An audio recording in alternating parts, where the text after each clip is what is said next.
Earlier in the course, we examined databases, data warehouses, and big data stores. Now we'll go a little deeper in our exploration of data warehouses, data marts, and data lakes, and also learn about the ETL process and data pipelines. A data warehouse works like a multi-purpose storage for different use cases.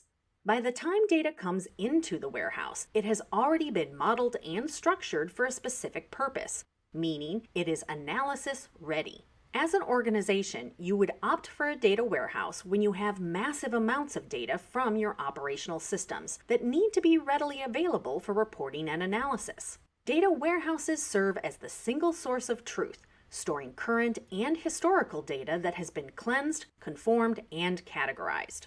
A data warehouse is a multi-purpose enabler of operational and performance analytics.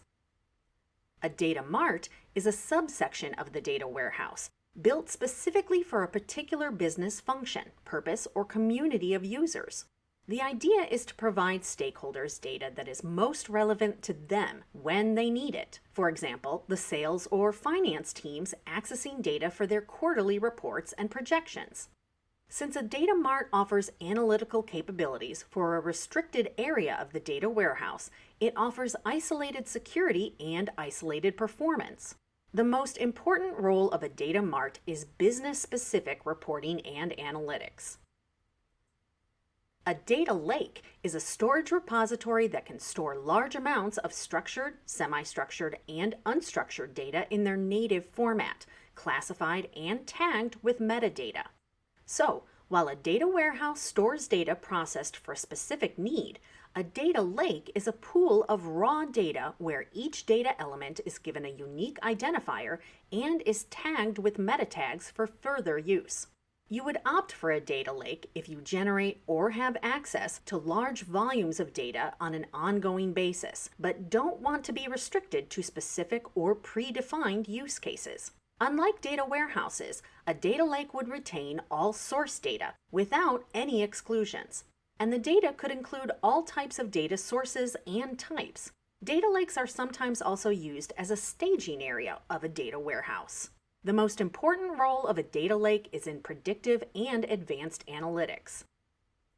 Now we come to the process that is at the heart of gaining value from data, the extract, transform, and load process, or ETL. ETL is how raw data is converted into analysis-ready data. It is an automated process in which you gather raw data from identified sources, extract the information that aligns with your reporting and analysis needs, clean, standardize, and transform that data into a format that is usable in the context of your organization, and load it into a data repository.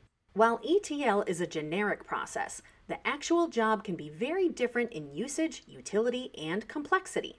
Extract is the step where data from source locations is collected for transformation. Data extraction could be through batch processing, meaning source data is moved in large chunks from the source to the target system at scheduled intervals. Tools for batch processing include Stitch and Blendo. Stream processing, which means source data is pulled in real time from the source and transformed while it is in transit and before it is loaded into the data repository. Tools for stream processing include Apache Samza, Apache Storm, and Apache Kafka. Transform involves the execution of rules and functions that convert raw data into data that can be used for analysis. For example, making date formats and units of measurement consistent across all source data, removing duplicate data, filtering out data that you do not need, enriching data, for example, splitting full name to first, middle, and last names, establishing key relationships across tables, applying business rules and data validations. Load is the step where processed data is transported to a destination system or data repository.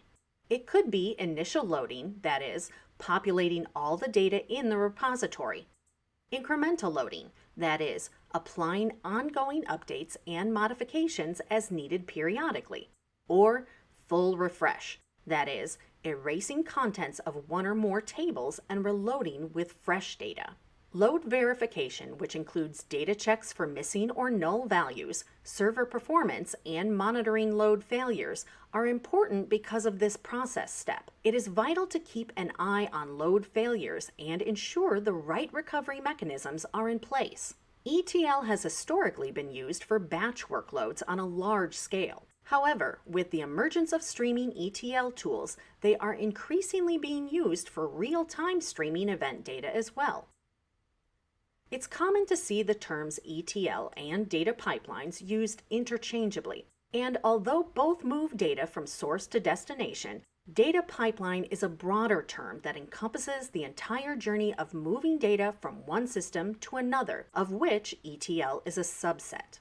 Data pipelines can be architected for batch processing, for streaming data, and a combination of batch and streaming data. In the case of streaming data, data processing or transformation happens in a continuous flow. This is particularly useful for data that needs constant updating, such as data from a sensor monitoring traffic. A data pipeline is a high-performing system that supports both long-running batch queries and smaller interactive queries.